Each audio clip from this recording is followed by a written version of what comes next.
이제 루터의 그 95개조 논조를 우리가 살펴봤고, 그 95개조 논조가 이제 기초가 돼서 점점 그 루터의 사상이 독일로, 그 다음에 앞으로 전 유럽으로 펼쳐져 나갑니다.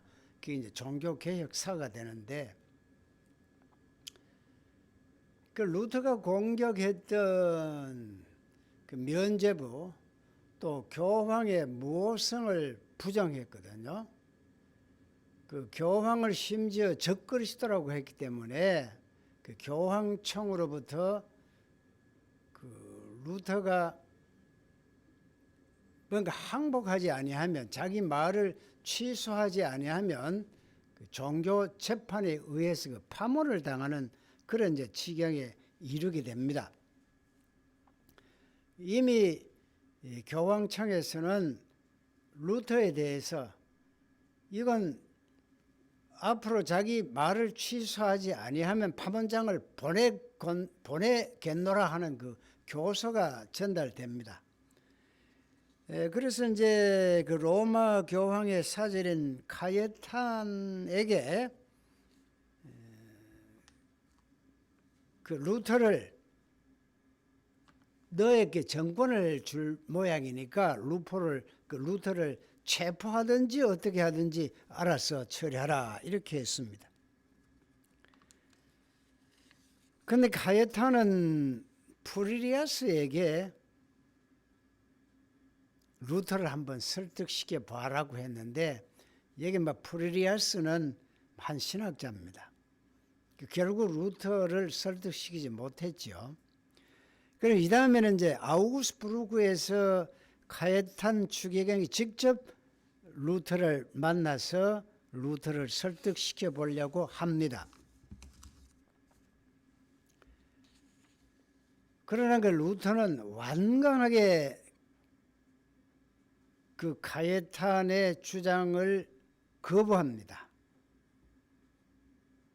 그러니까 이제 카예탄은 그 마르틴 루터를 체포해야 되겠다 하는 그런 뜻을 그 프리드리히 영주에게 전달을 합니다. 그 내용이 루터를 로마로 호송해서 소추할 것이다. 그 선제후 프리드리히는 루터의 이단됨을 확신하기까지는 루터를 로마로 보내지 않았고, 루터를 자기의 영토에서 추방할 생각도 없노라, 이렇게 이제 답변을 했습니다. 그 루터와 총장은 비텐베르크에서 토마스 아퀴나스에 관계된 모든 과목을 중단시켜 버렸습니다.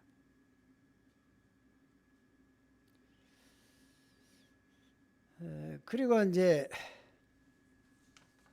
1519년 1월 달에 선제후 프리드리히 현인에게 칼폰 미틸즈를 파견합니다.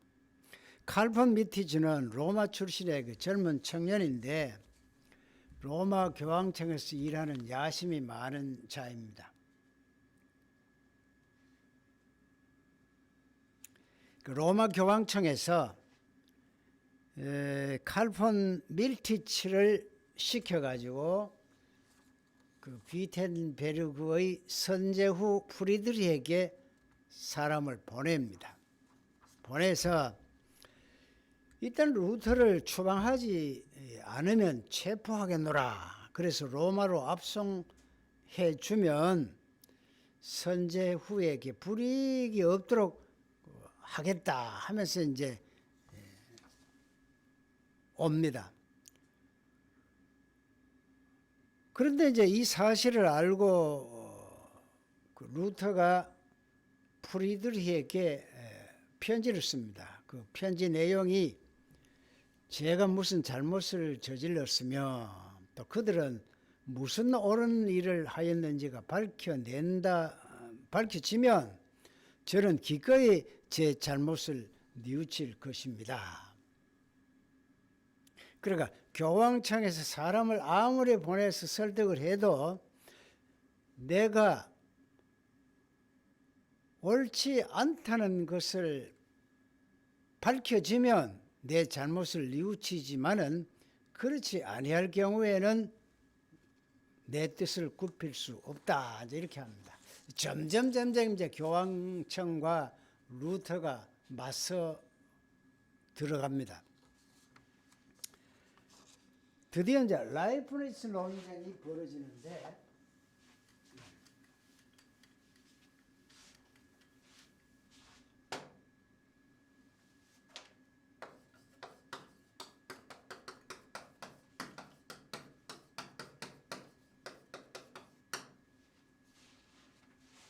역시 이제 액과의 논쟁입니다.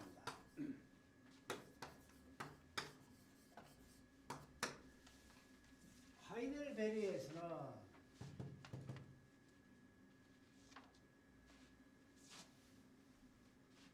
액과 루터가 그 면제문 문제 또 교황의 권위 문제를 가지고 1차적으로 토론을 했는데 여기 합의를 받지 못했습니다. 그래서 루터가 점점 교황청으로부터 소외를 당하게 됩니다. 체포영장이 발부되게 되죠. 그러자 라이프니츠에서 또 논쟁이 벌어지는데 여기에는 도메니코 출신 수도원과 어거스틴 수도원 사이에 그 알력 갈등이 심하기 때문에 이제 라이프니츠에서 이제 논쟁이 벌어집니다. 이쪽은 이쪽대로 대대적으로 이제 그 신학자들 학생들이 집결하고 여기서 비텐베르그 출신의 그 학생들과 교수들이 집결하고 여기에서 상당한 논쟁이 벌어지는데 여기 이제 그 학생들하고 이쪽의 학생들하고 뭐 그 물리적인 충돌도 있고 이렇게 했죠. 여기만 200명이 5번차 따라가고 이래 했으니까 그 애기 이제 주장하기를 이렇게 하죠. 또 내가 네게 이르노니 너는 베드로라. 내가 이 반석 위에 내 교회를 세우리니 음부의 권세가 이기지 못하리라. 여기에 근거해서 교황은 바로 예수 그리스도의 대행자이기 때문에 이 교황의 권위에 도전하면 화형에 처한다. 이렇게 이제 애기 루터에 대해서 협박을 합니다. 그러나 루터의 주장은 역시 마찬가지입니다. 교황은 인간이다. 무엇은 있을 수 없다. 오직 그리스도만이 지상교회의 머리가 되지 교황이 교회의 머리가 될 수 없다. 그러니까 이제 액은 루터에 대해서 아주 흥분하면서 이단자, 루터 박사, 이단자 하면서 이제 고함을 칩니다. 그 루터는 교부들은 나도 존경한다. 그러나 나는 성서의 권위를 더 앞세운다. 그래서 이제 정치적인 수완에는 액이 앞섰지만은 성서의 지식과 열정에 있어서는 루터가 앞섰습니다. 이 라이프니츠 논쟁에서 역시 그 액과 루터 간의 강경이 더 벌어지죠. 그 액은 이 교황청의 입장입니다. 루터는 교황을 즉 그리스도 면죄부는 아무런 효력이 없는 것 이렇게 맞서죠. 그래서 이제 교황의 칙서가 내려옵니다. 교황의 칙서는 네가 지금 말했던 모든 내용을 취소하고 또 너 주장을 펼쳐 책을 낸 그걸 모두 다 불에 태우면 너 죄를 용서하마 하는 그 교황의 칙서입니다. 그러니까 루터는 그 비텐베르크의 그 1,000여 명의 학생들, 교직원들이 지켜보는 가운데 교황의 칙서를 불태우면서 너 주의 거룩한 사람들을 괴롭히는 자여 영원한 불이 너를 소멸시키라 이렇게 말을 하면서 또 나는 다음과 같이 선언한다. 그대들은 진심으로 교황의 지배에서 떠나지 않으면 구원받을 수 없습니다. 나는 이 약한 세대를 향해서 내가 하나님께 대한 책임을 완수하지 않고 침묵을 지킴으로 양심의 짐을 지우는 것보다 차라리 모든 위험을 참고 견디려 하오 하면서 이제 앞으로 판문장이 오면 그 판문장에 의해서 내가 죽어도 좋다 하는 그런 이제 결심을 하고 교서를 1,000여 명의 학생들과 교수들이 지켜보는 가운데 불태워 버립니다.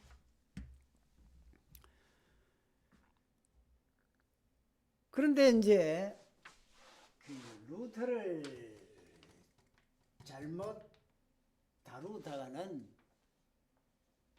그 문제가 프리드리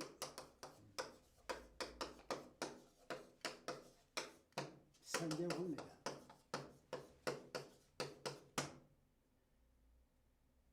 이 프리드리 선제후는 루터를 굉장히 아낍니다. 루터의 부담성이 성경에 입각해서 이게 잘못됐다면 내가 루터를 잡든지 추방하든지 하지 그렇지 않은 한에는 내가 루터를 절대로 넘겨줄 수 없다. 교황의 칙서에 따라 내가 행동하지 않겠다. 이렇게 주장을 합니다. 여기 이제 딱 60일 동안 2달 동안 유예 기간을 줍니다. 파문을 내리기 전에 프레데릭이 당신이 루터를 잘 설득해가지고 뭐 어떻게 한번 해보라고 이렇게 합니다. 그게 60일간입니다. 이 60일 동안에 마르틴 루터는 3대 논문을 발표합니다. 루터의 3대 논문이 유명합니다.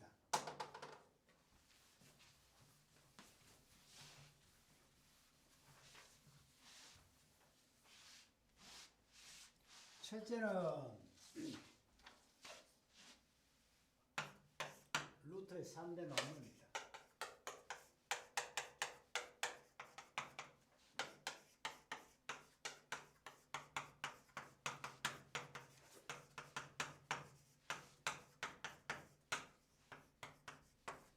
독일 크리스찬 귀족에게 드리는 글 하면서 이제 하나가 있고요. 그 다음에는 교회의 바빌론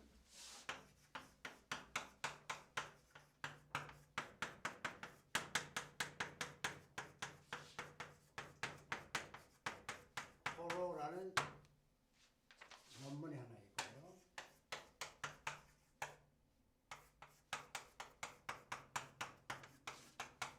크리스찬인들은 자유 그게 있습니다. 이게 이제 그 우리말로 번역된 게 그 루터의 3대 논문이라 해가지고 번역된 게 있습니다. 그 나중에 한번 읽어보시면 참 참고가 됩니다. 첫째, 독일 크리스천 귀족에게 보내는 글, 이 논문의 내용은 이렇습니다. 이제 그 초판이 4,000부가 불과 2주 만에 절품되었습니다. 루터의 사상이 독일 전역으로 혹은 또 그 독일에서 다른 유럽 지방으로 쭉 퍼져나갔던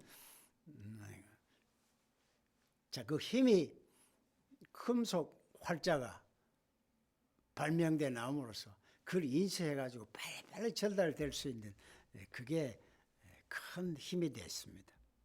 그러니까 초판 4,000부가 2주 만에 절품됐는데 여기에 무너져야 할 큰 성벽이 세 개가 있는데 이게 무너뜨려져야만 된다 하는 겁니다. 첫째 무너뜨려져야 될 게 교황의 모성.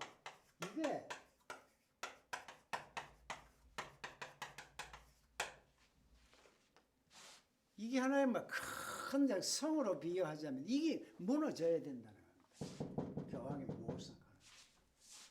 두 번째, 교황의 성서 해석권. 이 세 번째, 교황의 공의회 소집권. 교황의 특권이 이 세 가지입니다. 무엇은?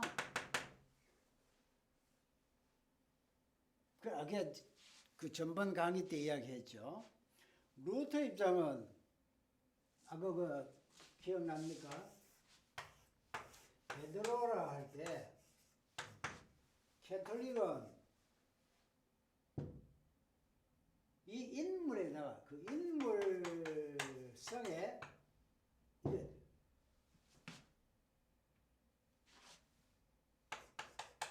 예수의 대리자 루터는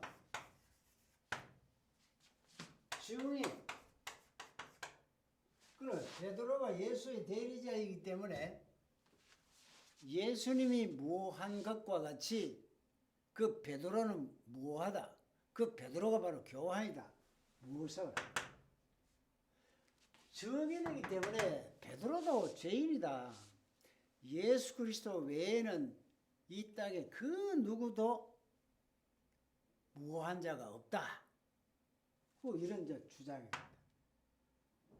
이게 오늘 우리가 이야기하니까 쉽게 참 말할 수 있지만은 옛날에 이 모성을 이야기하면 교황에 대한 도전은 바로 하나님에 대한 도전이기 때문에 파문에 의해서 바로 죽음을 각오해야 되는 겁니다. 그러기 참 보통 용기하고는 안 되죠. 그런데 이제 말틴 루터의 이런 주장이 앞서서 그 영국의 그 위클리프 있죠. 존 위클리프.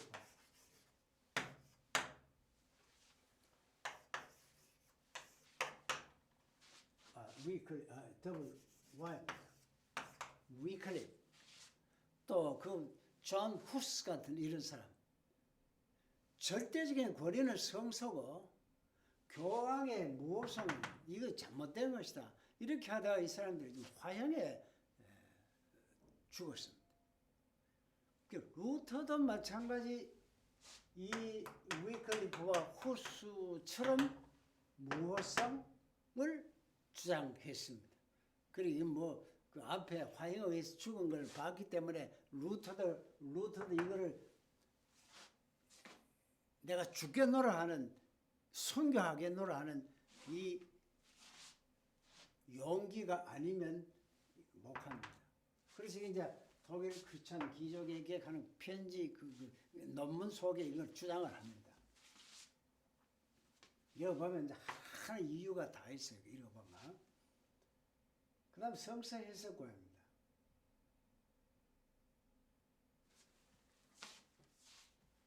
이거 자신의 예수 그리스도의 말씀이 하나님 말씀이듯이 교황의 교시가 하나님 말씀이고 그 말씀의 뜻을 해석하는 것은 교황밖에 못해. 그러니까 성서 해석을 교황만 가진다. 이렇게 되어 있죠. 그러나 여기서 루터는 누구든지 성서 해석권을 갖는다. 그런데 나중에 말틴 루터와 성서라는 그쪽 가서 책을 읽어보면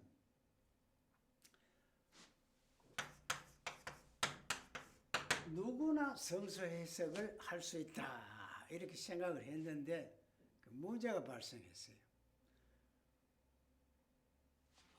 아무나 성서 해석하면 곤란하거든요. 그 조건을 달았습니다. 그 조건이 뭐냐? 히브리 헬라어에 능통한 자가 성서 그러한 자는 히브리 헬라어에 능통한 사람은 누구나 성서 해석권을 가질 수 있다 이렇게 했습니다. 그거는 원어를 모르는 사람은 아무렇게나 해석해서는 안 된다 그렇게 되어 있죠. 하여튼 이 성서를 자유롭게 해석할 수 있다 하는 이 주장 속에 개혁주의 사상에 큰 그 힘의 그 원천이 되는 겁니다. 그 다음 이제 공유의 소집고인데, 교황의 권위가 교회 하나하나를 모두가 장악하고 있었기 때문에 교회의 부패의 원상이 되었습니다. 그리고 교회는 그 교회의 조직원들이 필요에 의해서 언제든지 소집해가지고 교회 문제를 처리해 가도록 하는 이것이 맞다. 이게 이제 내용입니다. 이게 이제 나중에 칼빈한테 가면 장로회가 있습니다. 장로회가.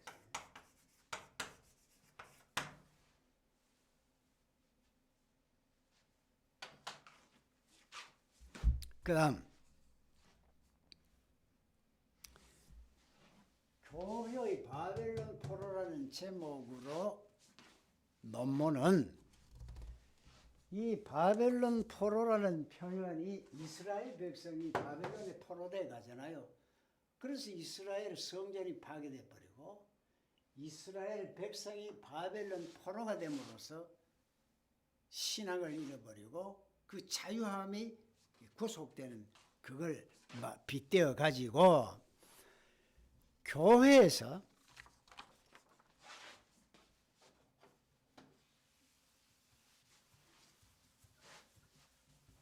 포로와 같은 바벨론에 포로된 것과 같은 그런 것이 있는데 그것이 뭐냐? 7가지 성사입니다.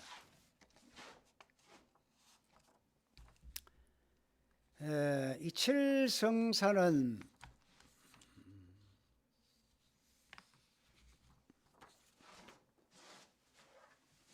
이거 얼른 기억나려면 모르겠어요. 혼인성사, 견인,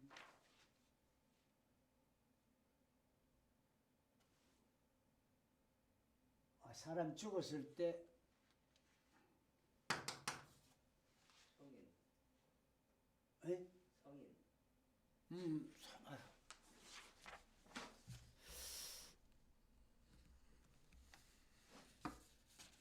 그 7가지 성사가 지금 얼른 안 떠오르네. 성인, 혼인, 혼배, 장례, 하여튼 7가지 성사, 그게 있는데, 이 7성사가 인간의 그 죄를 사죄하는 하나의 방패다 이렇게 생각하는 겁니다. 인간의 죄가 7성사를 통해서 사죄의 은총을 받는다는 그런 내용인데 이 7가지 성사 중에서 2가지만 합니다. 세례, 여기 세례 들어갑니다.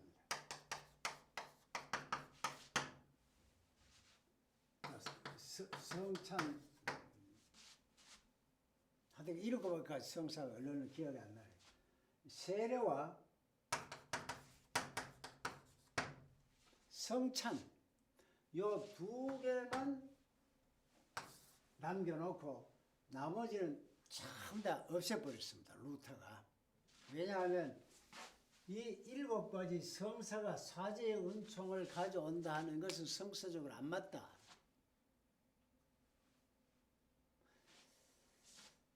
그 세례 성찬 중에 이 성찬에서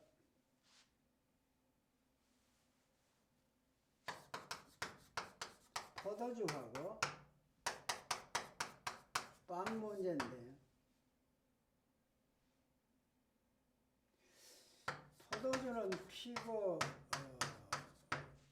예수님 살을 그한데, 여기 지금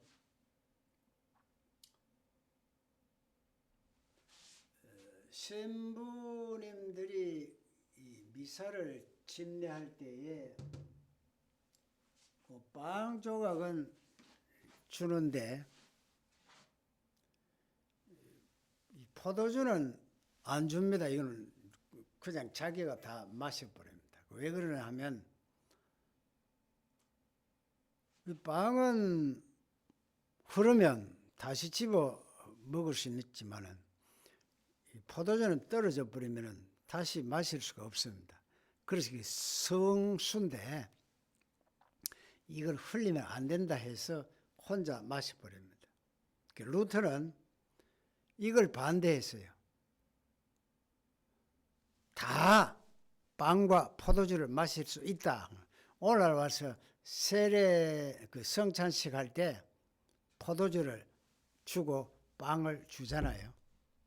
그 다음 또 캐톨릭에 가면 빵을 줄 때 절대로 손으로 받아 가지고 먹질 않습니다. 입을 벌리면 그냥 넣습니다. 근데 루터 쪽에 하면 이걸 의식을 바꿔버립니다. 만질 수 있다 이래요. 이거는 거룩한 그 예수 그리스도의 몸이기 때문에 감히 사제 외에는 만질 수 없다 이렇게 된 것을 루터는 아니야, 그건 만질 수 있다 이래가지고 빵을 주면 그 빵을 받아서 이 먹게 되죠. 오세 세례 그 성찬식 할 때 빵을 좀 이래 가면 이 집어서 먹는 게 여기서 나왔습니다. 캐톨릭은 그래 못합니다. 그냥 입을 벌리면 넣도록 되어 있어요. 포도주도 직접 마시도록 되어 있기 때문에 오늘날 성찬식에서 이렇게 합니다. 자, 그럼 여기에 화채술을 이야기하니까 캐톨릭의 입장은 이 살과 그 빵과 포도주는 실제 이 집례하는 순간에 예수님의 살과 피로 바뀐다는 겁니다. 이게 도저히 이해가 안 되거든요. 그리고 카톨릭에서는 뭐 이거는 신비에 속하기 때문에 이 순간에 예수님의 살과 피다. 그래서 이거는 먹고 마시는 순간에 우리 죄가 완전히 사해진다. 이런 그겁니다. 그 일주일에 지은 죄도 이를 받아 먹는 순간에 죄사함을 사죄의 은총을 받을 수 있다. 이제 이런 주장이거든요. 그 루터는 화채술을 부인합니다. 그럼 뭐냐? 공개술이야.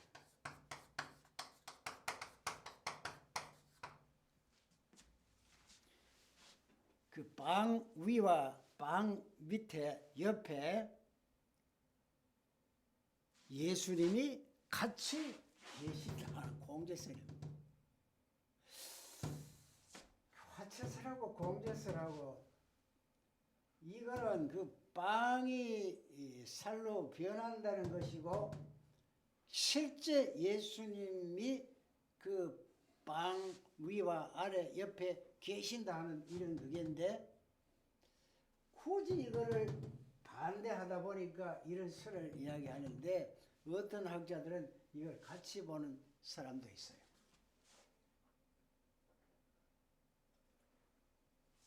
그런데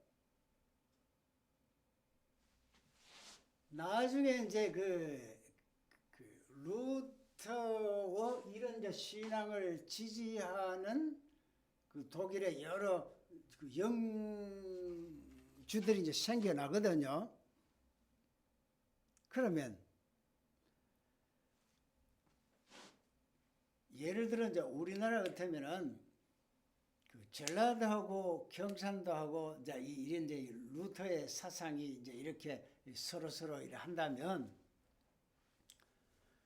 전라도 호남 지방에서는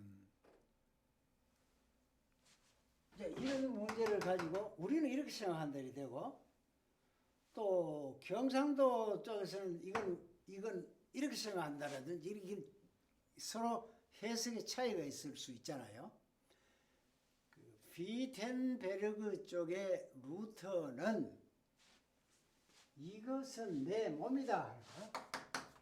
내 몸이다. 이것은 빵은 이거잖아요. 이 떡은 내 몸이다 했으니까 이 해석을 어떻게 할 것이냐. 서로 이제 그 개신교 쪽의 그 신앙 고백을 하나로 뭐 통일을 해야 되겠는데 그래서 이제 루터 쪽의 비텐베르그 쪽의 그 신학을 대표하는 신조를 하나 만들고 그 스위스 제네바 쪽에 즈빙글히가 만드는 그 신조를 만들었어요. 만들어 가지고 이제 모여서 하나의 일치된 신조를 한번 만들어 보자 이렇게 했는데 거기서 서로 합의가 안 되는 게 하나 있었어요. 그게 이게입니다. 루터는 이것은 내 몸이다 할 때 문자 그대로 하죠. 문자 그대로. 이건 아주 완강했습니다. 루터가 다른 거는 그 합의해도 이거는 절대로 합의가 안 됐어요. 그 즈빙글히 그 사람은 그쪽 신학자는 이것은 내 몸이다 이런 것은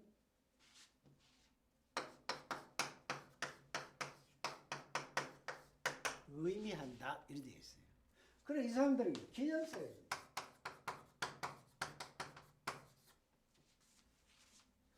이 빵과 포도주는 피와 살을 의미하는 것이기 때문에 실제 이거는 아니다 이 말이다. 아체스러고 공제스러운 아니고 이거 기념이야 기념. 그러니까 이 둘을 가지고 서로 합의가 안 돼 가지고 막 이래 하다가 그러면 우리가 요 두 개는 놔두고 앞에 모든 내용들은 우리가 그 합의를 하자 이래서 그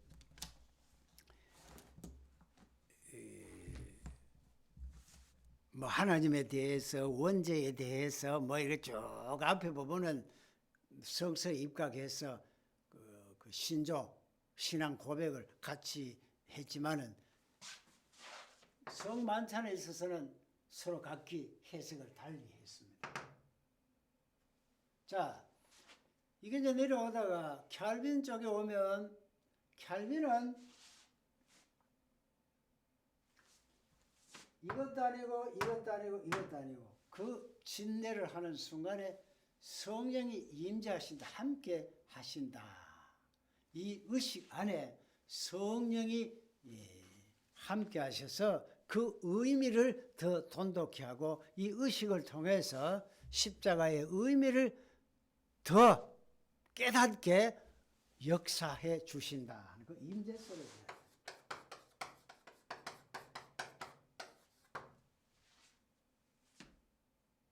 그럼 오늘 와서 이게 이제 뭐 이게 맞나 하는데 뭐 이런 문제는 루터 입장에서는 굉장히 중요한 문제인데 오늘 와서는 서로 견해 차이다. 원 의미는 십자가의 그 의미 이거는 내 몸이니라 이건 내 피라 할 때 그 십자가상에서 다 이루었다 하신 그 뜻이 중요한 것이지 이런 그 의식에서 의미하는 것이냐 아니면 이다로 할 것이냐 이거는 별로 중요한 것이 아니다 이렇게 생각할 수 있어요. 그 다음 또 하나. 그러면 이제 이 의식 속에 이 예배라는 것이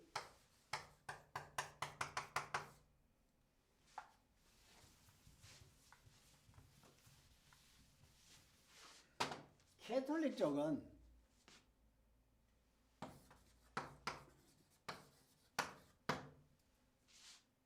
이게 희생이니까, 루터 쪽은 희생이 아니고 이 감사니까 서로 차이가 있습니다. 이제 매주마다 하잖아요.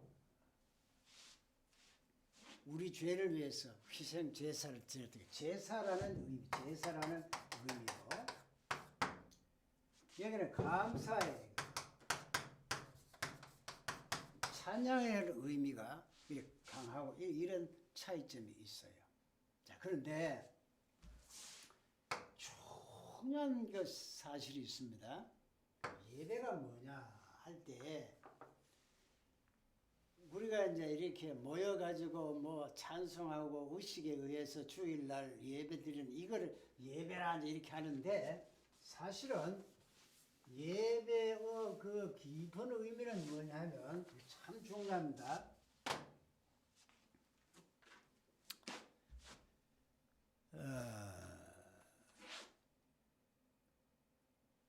캘빈 당시에 장로들이 하는 일은 무엇이냐면 자기 구역이 있어요. 구역 내에 사람들을 전부 다 일주일 생활을 조사를 하고 살핍니다. 그쪽 쪽은 술을 많이 마셔요. 술 마시면 사람이 뭐 이상해지잖아요. 그 여자 관계도 복잡해지고. 이렇게 되면 성경에 자기를 돌아보지 아니하고 이 잔을 받고 이 떡을 받는 자는 자기 죄를 먹고 마시는 것이라 하면서 자기 자신을 잘 살펴보려 했거든요. 이 성찬을 통해서 죄사함의 의미가 있다면은 자기를 살피지 않고 그냥 받는 것은 죄를 마시는 것과 마찬가지니까 얼마나 그 저주스러운 말입니다. 성찬식이 참 중요합니다. 엄하게 했습니다. 고린도 교회에서는, 초대 교회에서는. 그러니까 이제 이 캘빈이 이 정신에 입각해서 옛날에는 일주일에 한 번씩 이걸 했어요. 성찬식을. 그럼 이제 장로들이 이렇게 살펴가지고 이제 떡을 나누잖아요. 나눌 때, 당신은 내가 관찰하니까 이런 일이 있는데 이걸 성찬을 받을 자격이 못 돼요 하면서 떡을 안 줍니다. 아예 딱. 장로가 그런 일을 했어요. 그리고 이제 설교를 듣고 예배를 드리고 일주일 생활하는 동안에 아주 경건한 생활을 합니다. 그리고 이 떡을 마시고 받아 먹는 자는 자기 자신을 돌아보라 했으니까 일주일 동안 자기 자신을 돌아보는 그런 경건의 생활을 하고 나서 교회 와서 또 이 성찬식에 참여해가지고 자신을 보고 뉘우치고 이렇게 합니다. 그럼 이제 예배라는 것은 이미 다 이루었거든요. 십자가의 가상에서 다 이루었습니다. 이미 이루었습니다. 그래서 우리는 뭐냐? 의인이 되었고요. 이미 성도가 되었고요. 이미 하나님 나라가 영적으로 완성된 상태입니다. 우리가 하나님 나라에 속해 있습니다. 영적으로 이미 이루어졌습니다. 그러나 육을 입고 있는 우리 인간은 아직도입니다. 아직. 그러니까 already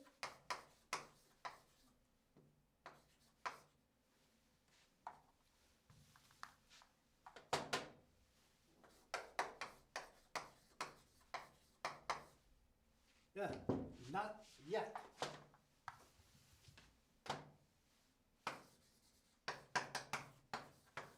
이 관계입니다. 크리스천에게는 이미 다 이루어졌고 그러나 육을 입고 있기 때문에 아직 언제까지? 죽을 때까지. 죽을 때 영화롭게 되지 그 전에는 절대로 완성자가 안 됩니다. 이게 바울의 신앙입니다.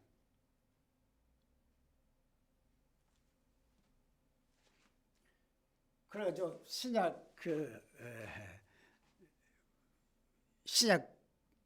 신학의 그 잠시기 서론에 읽어보니까 그런 내용이 나오는데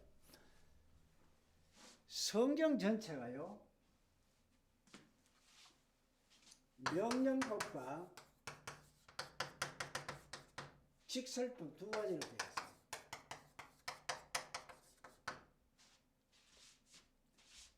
명령법 하라 하지 마라 이렇게 되어 있고요.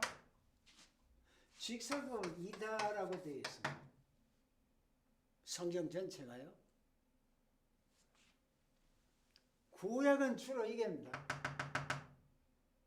신약은 뭐냐 하면 이미 다 이루어졌기 때문에 그냥 성도는 이것이니라. 사랑은 이것이니라. 이다.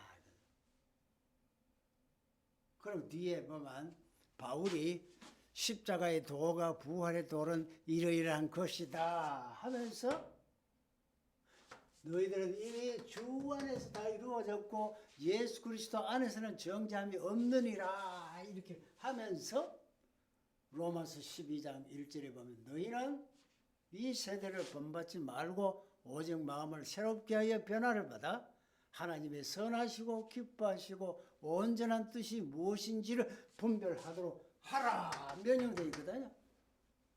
그러면 이 두 가지가 같이 되어 있어요. 완성되었고 아직도 육을 입고 있기 때문에 죽기까지는 하라 하지 마라 하는 게 되어 있다. 안 하면 지옥가 그게 아니고 크리스찬에게는 이 두 가지가 같이 되어 있다. 그런 거로 예배라는 것은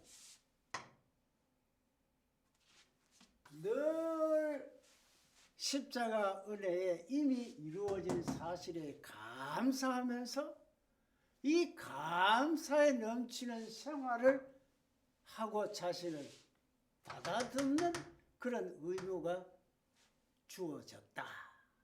그게 예배의 의미입니다. 그러니까 생활이 예배가 돼야 되고 또 교회에 와서 같이 말씀 듣고 하는 이것도 예배가 돼야 되고 이 두 가지 의미가 되어야 된다 하는 겁니다. 그래서 마르틴 루터는 이런 의식을 통한 미사라는 것을 통해서 죄사함을 받는 그것이 아니고 이미 이루어진 것을 찬양하는 그 자체가 예배가 되어야 된다. 이런 그게 그 교회 바벨론의 포로에서 이걸 주장하고 있습니다. 그 다음에 이제 크리스천의 자유입니다. 이거하고 이제 서로 연관되죠. 크리스천의 자유는 뭐냐? 죄로부터 자유입니다. 그 앞에 그 크리스천의 자유라는 그 책에 읽어보면 제일 앞쪽에 이렇게 되어 있어요. 크리스천은 무엇이냐? 죄로부터 무한한 자유이니요. 이웃에 대한 무한한 노예이다. 이런 표현이 되어 있어요. 그건 뭐냐? 죄로부터는 자유이다. 이미 이루어졌다. 그러나 이 땅에 신자의 삶이라는 것은 죽을 때까지 이 명령법에 의해서 이웃에 대한 사랑, 이 땅에 아무렇게나 살아서는 안 된다 하는 그런 내용이 크리스천의 자유에서 쓰여져 있습니다. 그래서 이제 어떤 목사님들은 이 자유 쪽을 너무 강조하다 보니까 십자가를 너무 강조하다 보니까 이걸 좀 등한해요. 또 어떤 데는 보면 이 내용은 없고 십자가 내용은 없고 자꾸만 그 그 실천 선행 쪽 이것만 강조하는 또 그 설교 패턴이 있는데 이 두 가지가 다 갖춰져야 돼요. 그거에 이제 크리스천의 자유에서 루터가 주장하고 있는 겁니다.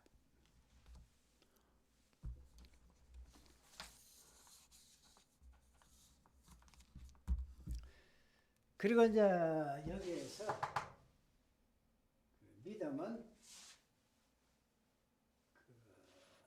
구원은 선행에 의해서 되는 것이 아니다가 주장합니다. 그 믿음은 이 선행이 아니고 이 믿음이 구원의 조건이지 선행이 구원의 조건이 아니다. 그 믿음이 뭐냐 할 때 켈빈의 그 기독교 강론을 보면 참 그 믿음에 대한 그 믿음이 뭐냐 그 에베소 2장 8절 믿음으로 구원된다. 이 믿음은 선물이다. 그럼 선물은 조건 없이 주는 것이잖아요. 그런데 캘빈은 이 믿음을 어떻게 설명하느냐 하면 믿음은 그릇이다 이렇게 비유를 합니다. 믿음이라는 그릇에 무엇이 담겨지느냐 하면 하나님의 은총이 담겨집니다. 그러니까 믿음 없이는 구원 못 된다는 말은 믿음이 있어야 이 은총, 믿음의 그릇이 있어야 이 은총이 담겨진다. 그러니까 믿음이 선물이라는 말은 그릇을 선물로 받아가지고 여기에다가 은총이 심어진다. 그런 그 해설입니다. 그러니까 믿음으로 구원된다 할 때 이거는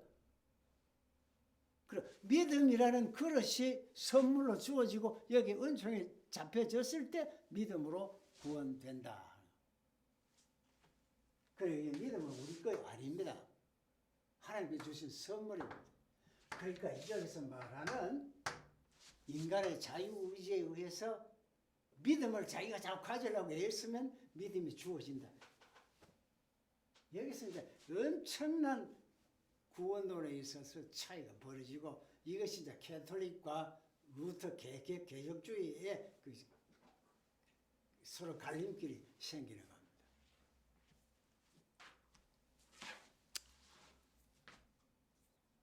자, 이제 개혁주의 이야기 나왔으니까 앞으로 할 겁니다만은 기독교 사상의 사고 현대 신학을 다루자 보면 개혁주의 나오는데 지금 이미 그 개혁주의가 나왔기 때문에 지금 이야기하면 조금 이해하기가 편리합니다. 개혁주의가 뭐냐면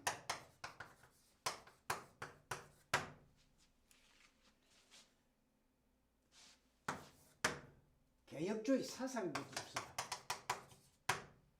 쉽게 이야기하면 이렇습니다. 개혁주의라는 것은 이게 이제 캐톨릭이면 이 루터 쪽입니다. 자, 캐톨릭은 하나님의 말씀을 성서와 교시다. 오직 성경이다. 구원은 행위와 믿음으로 되어진다. 아니다. 오직 믿음으로만 되어진다. 누구든지 믿기만 하면 인간이 선행하기만 하면 다 구원한다. 보편구원론인데 아니다. 예정되어 있고 선택되어 있다. 이게 이제 개혁주의의 사상입니다. 개혁주의의 사상입니다. 그럼 뭐냐? 성서 중심이고 하나님 중심이고 교회 중심입니다. 이거 개혁주의의 사상입니다.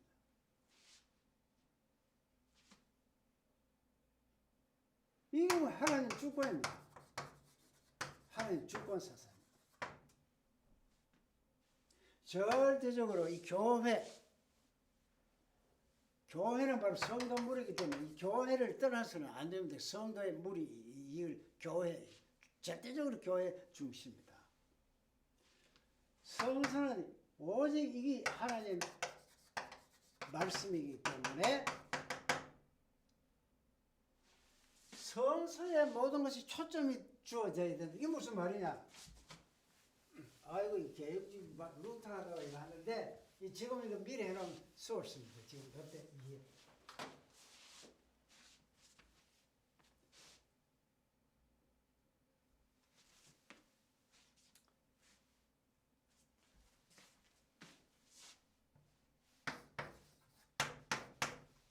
text and context.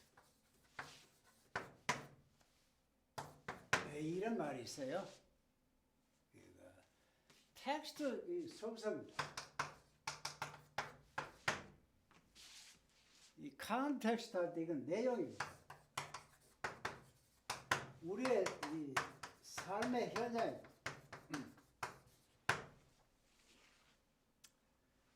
오늘날 그 자유주의 신학자들의 그 성경 적용을 어떻게 할 것이냐 할 때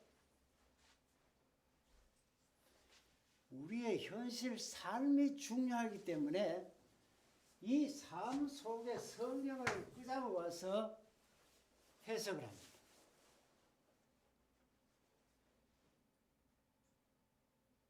이 제가 볼 때 이거는 올바른 태도가 안 됩니다. 그러면 이 하나님 중심이 인간 중심적으로 내 편리한 대로 성경을 끄잡아 가지고 하나님 적당히 불러 가지고 내한테 유리하도록 하나님을 적용합니다. 우리의 삶 속에 적당하게 성경을 끄집어 와서 맞추어 버립니다.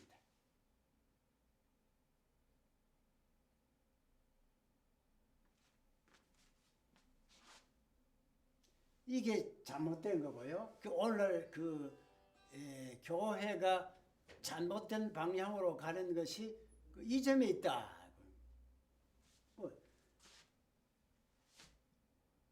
이 모든 것이 하나님 중심, 하나님 말씀으로 이렇게 끌어가야 됩니다. 내 편리한 쪽의 해석이 아니고 하나님 중심이 무엇이냐, 성서에서 뭐라고 말씀하고 계시냐, 그 뜻에 맞춰 들어가야 됩니다. 여기에 근본적인 차이가 있습니다. 여기 신앙이 있고 없고의 차이가 있습니다. 오늘 그 병폐가 모든 인간 유기심으로 내 뜻에 맞도록 이 성서와 하나님을 끌어오는 거, 이게 큰 배단입니다. 절대 하나님 주권, 하나님 뜻에 맞춰야 되고 말씀에 맞춰야 된다. 이것이 이제 개혁주의 사상의 핵심입니다. 저 이제 그 마르틴 루터의 그 3대 논문에 대해서 좀 소개를 했고요. 자, 그러자 이제 1520년에 추방하라 하는 교서가 전달되고요. 이 교서가 불태워지고요. 그 다음에 교황청으로부터 파문장이 이제 전달됩니다. 그런데 이 파문장이 전달되면 황제가 최종적으로 루터를 파문하라 하는 선언을 하게 되는데, 이 파문장은 사형 선고가 되는 거죠. 근데 그 자기 스승이었던 그 스타우피츠도 파문장이 오니까 어찌할 수 없어 가지고 참 그 루터는 아깝기는 아깝고 파문장은 왔고 이래서 자기가 루터를 지켜주지 못한 데 대한 어떤 뭐 그런 자멸감이랄까 이래서 수도원장을 물론 사표를 쓰지요. 그래서 스타우비츠가 말하기를 루터는 위험한 일을 시작하여 하나님께 인도를 받는 높은 정신으로 일을 전진시키고 있다. 그러나 나는 이대로 이 이상 더 나아갈 수가 없다. 연한 밀크가 필요하다. 말하면서 수도원장을 이제 물러섭니다. 참 루터를 아깝기는 아까운데 교황청의 그 압력에 대해서는 자기가 어떻게 할 수가 없었습니다. 그리고 그가 세상 떠나기 전에 루터에게 다음과 같은 편지를 썼는데, 루터, 당신에 대한 나의 사랑은 아직도 변함이 없고 여자 사랑보다 더하다. 언제나 끼워줄 수 없다. 우리는 돼지나 먹는 껍질에서 생명의 초장과 구원의 말씀으로 다시 인도함을 받은 데 대하여 당신에게 혜택 입은 바 많습니다. 이렇게 스타우비츠도 루터를 그만큼 아낍니다.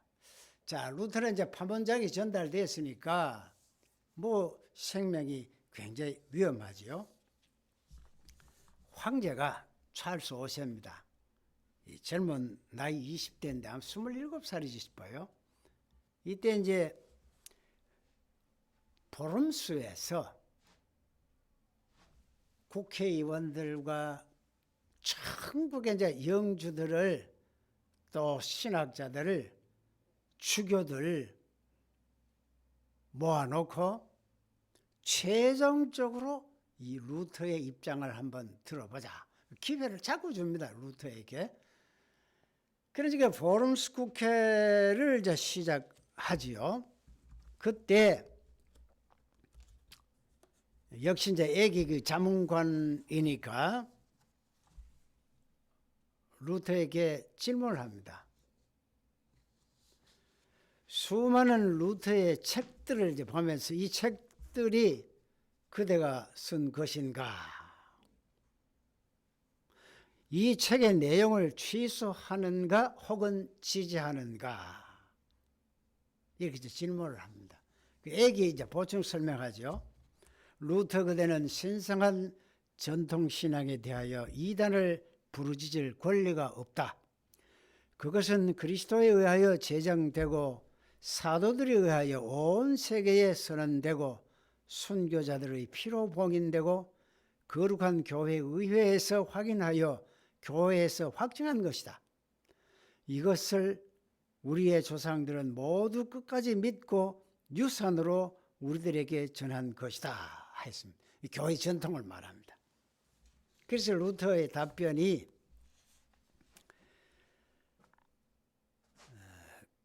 그 책들은 나의 것이다. 그 내용은 취소할 수 없다. 성서와 명백한 이성에 의해서 잘못을 느끼지 않는 한 나는 교황과 교회의 의회를 인정하지 않는다. 이렇게 이야기를 합니다. 이 앞에 이제 유명한 루터의 말이 있습니다. 그날 이제 이 책들과 네 말한 이것을 취소할 수 있는가 질문을 하니까 루터가 그 생명의 위협도 있고 그 인간인지라 24시간만 시간을 달라고 합니다. 그리고 자기 이제 그 숙소에 돌아갔는데 그 숙소 주변에 수만 명들이 모여가지고 루터 하면서 막 그 고함을 칩니다. 근데 그 소리를 들을 때 루터가 절대로 그 교황청에 대해서 또 굴복은 할 수 없거든요. 밤새도록 기도하고 난 후에 이튿날 워엄스 국회의사당에 루터가 섰는데 조용합니다.